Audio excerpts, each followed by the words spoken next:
Membrane transport. The most important question about transport of substances across biological membranes is whether the process requires the cell to expend energy. In passive transport, a substance moves from a region of higher concentration to one of lower concentration. In other words, the movement of substance in the same direction as a concentration gradient, and the cell does not expend energy. The process of passive transport can be divided into two categories: simple diffusion and facilitated diffusion. In active transport, a substance moves from a region to lower concentration to one of higher concentration against a concentration gradient, and the process requires the cell to expend energy. Glycolysis. The first stage of glucose metabolism is called glycolysis, and it was the first biochemical pathway elucidated.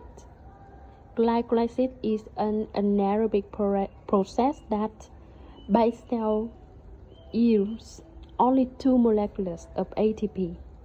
The complete aerobic oxidation of glucose to carbon dioxide and water, involving glycolysis, the citric acid cycle, and oxidative phosphorylation, yields the energy equivalent of 32 molecules of ATP. During strenuous physical activity, the body aerobically metabolizes carbohydrates, fats, and proteins for fuel. However, more carbohydrates are used as the intensity of physical activity increases.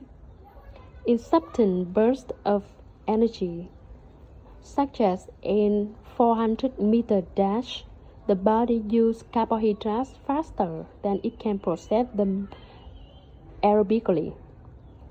Glucose will be metabolized via glycolysis, with pyruvate being the end product. This pyruvate will be converted to lactic acid, which will eventually be exported from muscle to liver. Thus, the 2 ATPs from anaerobic glycolysis will be an additional energy source under these conditions.